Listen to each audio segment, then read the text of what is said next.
segment of Comedy 101. Today we will look at a few pointers of how to become a comedian, what it's like to be a comedian, and the health benefits of comedy and laughing provides. In this segment, you'll see the life of a comedian, and it might not be as easy as you think. Take a look. Gosh, when did I tell my first joke? Probably in the maternity ward. A lot of these religious movies on television, especially the Ten Commandments. That was our favorite movie. You remember that movie with Charlton Heston? Awesome movie. And we would sit around as a family and watch that once a year. And I would sit on the sofa that fell off a truck, watching the television that fell off a truck, sitting next to my Uncle Tony, who I think as a kid he fell off a truck. I don't know. When did I tell my first? I don't know. I guess when you're a kid around the table, you know, I always just had a sense of humor. Hey, Phil, you see this Pharaoh guy? You know what he needs? He needs a beat. They should take him out in the desert and break his legs. I don't understand, movies about God, you know? God's gonna deliver them. God, it's the righteousness and justice and the deliverance of Almighty God. Yeah, we do things my way. 5 minutes we're playing poker. The movie's 5 minutes long. That's it. I was already writing material at age 4, so. Oh wow. Yeah, so we didn't do any knock-knock jokes. That was below me, you know.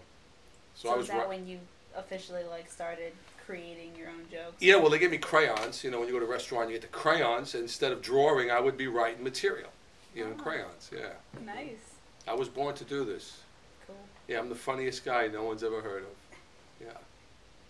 We should title that. Yeah, right. The funniest guy no one's ever heard of. Right. Phil Di Tomaso. That's DITOMMASO.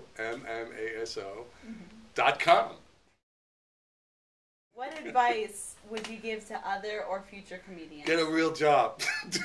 Get a real job. Go to stay in college. Get a master's. I wouldn't recommend this career to anybody. Why? It's a hard career. It's you know, you pay your dues. It's a tough job, and I don't recommend it for you know, the faint of heart. You have to really want to do this and really. You know, I'm doing this for 20 years, and you know, I've been cursed at and threatened, and you know, and it's not a friendly atmosphere. But you know, the good nights are great, and the bad nights are horrible. Mm-hmm. But you know, would I recommend this to somebody? I would recommend somebody to do the whole thing: acting, do comedy, do acting, do improv, do everything, writing. Take all the courses you can, and then something will fall into place. But to recommend for somebody just to do stand-up, I wouldn't recommend that, no. I recommend a variety of things. Gotcha. If I had a school of comedy, I would first of all help people get over that fear and try to talk to them what to expect.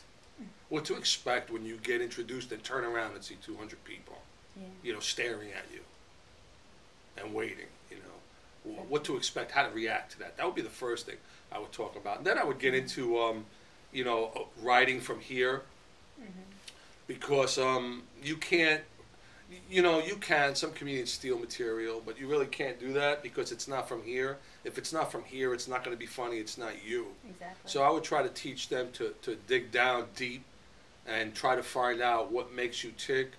And it's really would be a detailed course. And then I would get into, you know, there's a lot of technical stuff with writing comedy, you know, setups and punchlines, and I would probably try to teach them how to set up a joke and how to bring it home. And there's a lot. Comedy, and I was told this by some great teachers, you know, from the 70s and 80s.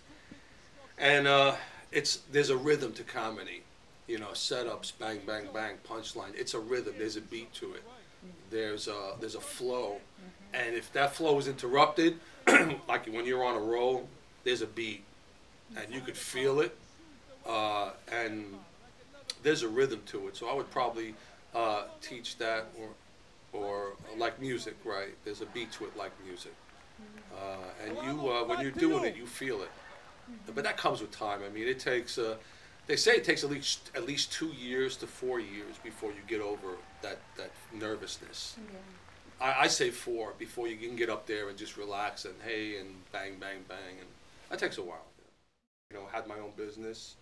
electrical business, did some telephone work, you know, worked in the World Trade Center for about 5 years. Yeah, and so that was my day job. I do that during the day and, you know, take the subway to clubs in New York at night. Kind of like how Superman is Clark Kent That's by right. day, Superman by night. You're And that's electrical right. Exactly. technician by day, comedian by night. I would take my glasses off at night too. I'd wear my glasses during the day, and when I went on stage, I took them off. That's a great analogy. I am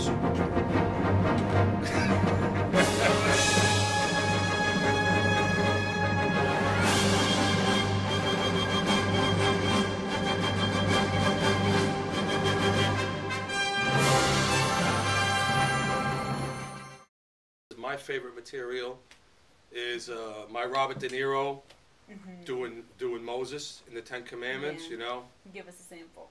Pharaoh, I'm a little upset. I'm a little upset. You let my people go, and nobody gets hurt. Do you hear what I'm saying? Do you hear me? Are you laughing? I can't hear you. I can't hear you. That's my favorite bit. Hello and welcome to today's health segment. My name is Jessica Young and I'll be sharing with you some tips and information on how health benefits you. One of the first things is that laughter boosts your immune system, therefore you will be less likely to get sick. Laughter also lowers your blood sugar levels, therefore making you a healthier person. It also helps you mentally and socially. Mentally, you'll see that you're happier and you don't feel as depressed as before. Socially, you'll be more of a person that people will want to be around. So it benefits you a whole lot. Also, some tips to increase your laughter each day. Find something funny, a comedy, or just a simple thing to make you laugh or smile. And it also makes them more positive, more likely to be social. They can see the happy side, the glass half full instead of half empty. A good tip to help with every day, laugh 15 minutes a day. You'll see your day turn around. I've had people come up to me that were going through chemo and after a show and they say they felt better. They were thankful. They were really down, you know, in a dark place, and just to laugh again. So it's definitely medicine. The Bible says laughter is like a medicine. So I believe that. Besides, laughter is contagious, and people like laughter. That's today's health segment. Join me next time. That's it for this rendition of Comedy 101 and comedy's effects on our lives. What would we do without it? Remember to keep laughing and have fun. It's good for you.